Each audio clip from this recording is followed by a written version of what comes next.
कसे आहात सर्वजण? मजेतच असतात. आज तुम्ही एखाद्या व्यक्तीला अत्यंत आवडत आहात, नाही का?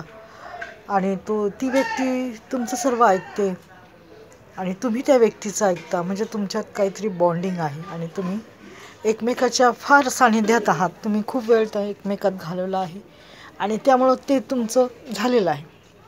म्हणजे चांगली तुमच्यात मैत्री जमलेली आहे किंवा तुमचं नातं घट्ट आहे. परंतु आज आहे तुमचं नातं घट्ट, उद्या राहील याची शाश्वती आहे का? नाही. कारण का कुठलीच गोष्ट फार काळ टिकत नसते आणि कुठल्याच गोष्टीला हे नाही राहत, म्हणजे एकसारखी कुठलीच गोष्ट राहत नाही. मिनटाला क्षणाक्षणाला माणसं बदलतात, क्षणाक्षणाला माणसाची मनं बदलतात, क्षणाक्षणाला माणसाचं वागणं बदलतं, क्षणाक्षणाला माणसाचे विचार बदलतात, क्षणाक्षणाला माणसाची परिस्थिती बदलते. अजून काय बोलू मी? क्षणाक्षणाला माणसावर दुःखाचा किंवा संकटाची वेळ येते.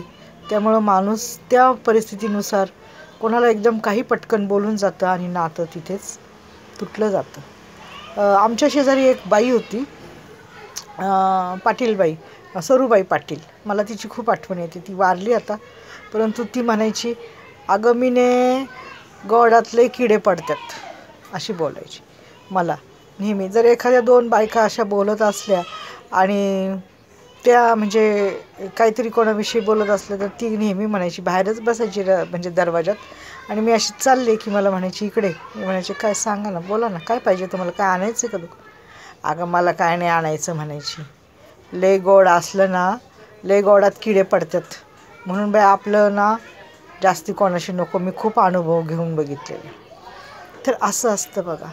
माणसाला वाटतं की हे माझं नातं फॉर एव्हर आहे. नाही.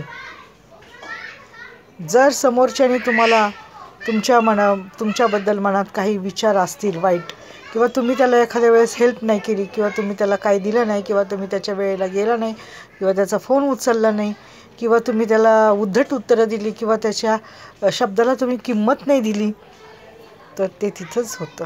आणि जिथं जास्त गोड असतं तिथं नेहमी किडे पडतात. म्हणून जेवढ्यात तेवढं माणसाने नातं ठेवावी, मैत्री ठेवावी, सर्व गोष्टी ठेवाव्यात. पण त्या जास्त डोक्याच्या वर गेल्या ना, मग त्या उडून जातं.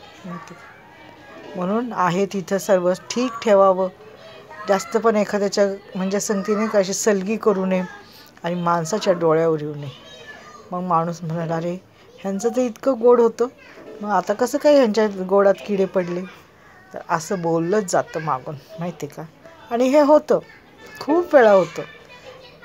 हे जगाचा नियमच आहे, माहिती का?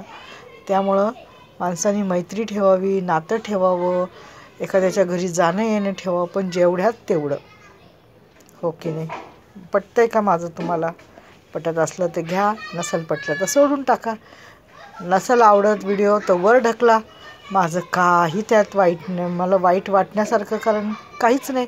कारण का माझं काम आहे टाकणं, तुमचं काम आहे बघायचं तर बघा, नाही तर वर ढकला. मी काय बघत नाही बसले की कुणी वर ढकलला, कुणी नाही पाहिला, कुणी डिलीट केला. माझ्या त्याच्याशी काही घेणे नाही. कारण का मला माझं सबस्क्राईब वाढवायचे आहेत. माझं पुढचं ध्येय वेगळं आहे. त्यामुळं तुम्ही बघा, नाही तर बघू नका. ज्याला पटेल ते बघल, ज्याला नाही पटणार ते साफ त्याने माझा व्हिडिओ पुढे ढकलावा. मला त्यात काहीच वाईट वाटण्याजोगं नाही आहे. कारण का हे असं होतंच, कोणीच आपला व्हिडिओ सगळा काही बघत नाही आणि कोणी लाईक करत नाही, कोणी काही नाही, आणि अपेक्षा पण नाही आहे. एवढे यूट्यूबर्स आहेत ना, त्यांना अपेक्षा नाही आहेत. ते त्यांचं काम करतात, वेळ देतात, काम करतात. कारण का त्यातून त्यांना 4 पैसे मिळणार असतात, म्हणून ते करतात. ते असं प्रत्येकावर जर रुसत बसले तर कसं होणार? जिंदगी आहे. असं सगळ्यांनाच भांडत बसले, सगळ्यांनाच बोलत बसले तर डोकं वेडं होईल, माणूस मेंटल हॉस्पिटलला जाईल. त्यामुळं नाही आवडला, वर ढकला. माझं काही त्यात मला वाईट वाटण्यासारखं नाही. प्रत्येकालाच कोणी काय आवडेल, कोणाचे विचार पटतील असं नसतं.